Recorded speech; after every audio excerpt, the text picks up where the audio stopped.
Hi guys, and welcome to today's episode of the vlog series. Today we're going to give you some essential guidance on the relocation process for once you've secured your role in the NHS and you're thinking about making the move now. Okay, so the number one piece of guidance for you is regards your accommodation. So the first thing to note is that you are going to have to find yourself, or your agent are going to have to find you, some short-term accommodation for the first couple of weeks. The reason for this is that it is nearly impossible to secure a long-term, full-time rental for the first year that you're here from overseas. Most rental agents will insist that you go and see the property in person and that you sign the papers once you're here and that you show them your biometric residence permit and all of these things. So it'll be very, very difficult for you to secure some accommodation for the full year before you actually arrive. So the best advice we can give you is to secure yourself a week or two in a hotel or an Airbnb to give yourself the time to do the viewings and then book your long-term rental. This won't be for everyone, but it is often worth considering making the move on your own for the first few weeks and then bringing your family over a little bit later on. Particularly, of course, if you've got young children and that kind of thing, the upheaval of bringing them to the UK, getting them to stay in temporary accommodation for a couple of weeks and then into a long-term rental. Of course, the added pressure that supporting your family while starting a new job and dealing with all those things too. It won't be for everyone. Of course, we're not advocating families separating and that kind of thing, but equally, it may be much easier, at least for a couple of weeks, for the main applicant, for the main worker to come over on their own and leave the rest of their family in the home country before bringing them back over in a few weeks' time.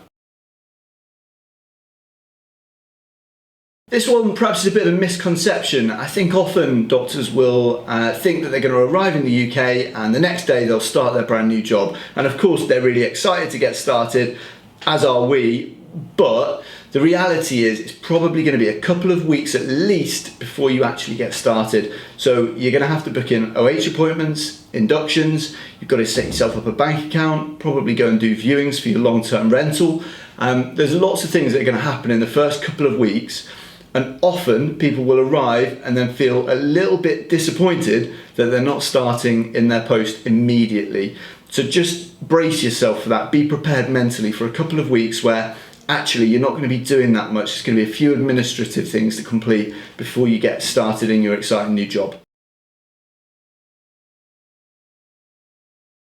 Okay, so pretty much everyone that's going to be arriving, if you're coming internationally, you're going to have to do an occupational health appointment when you arrive. You're going to have to pick up your biometric resident permit, and you may have to complete a trust induction as well. So important to note these things, but also important to try and get them booked as early as you can. You might be able to get some of these things booked in prior to your arrival so that you can do them straight away when you arrive. OH appointments, for example, if you wait until you arrive to book them in, it might be a week, maybe even 2 weeks before you can get an appointment, and then it could even be another week or two before you get the results back and you're cleared to actually work. So important to be prepared on that and get yourself ahead of the game by trying to book things in prior to arrival to give yourself the best chance of getting started efficiently.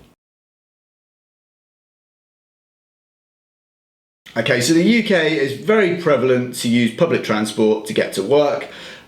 We'd recommend doing a trial run a day before your first day. So it might sound very, very obvious, but public transport can be a bit unreliable. There might be traffic at busy times, that kind of thing. So don't rely on getting it for the very first time on your first trip for your first day of work. We'd recommend doing a trial run a day or two before. Okay, probably the most important thing here is just to remember not to stress too much when you first arrive. This period of time, the first couple of weeks in the country, is usually the time at which we get the most panicked phone calls and frustrated emails and that kind of thing.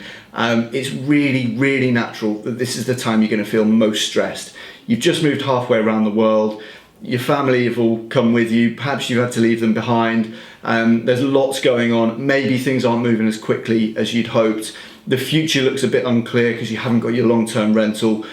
All of these things will be fine in a couple of weeks' time, so just take a deep breath and try not to panic too much. we're always here to help. So you've got a support network around you. Get in touch with us if you need it. Okay, so thanks so much for listening to today's episode of the vlog series. We hope you found it helpful. Of course, any doctor that we place benefits from the relocation team here, so do get in touch if you're looking for that first role in the NHS. We'll be happy to support you finding a job, and of course with the relocation process as well. We've got our online community through IMG Advisor, so please reach out if you've got any questions specifically to your relocation.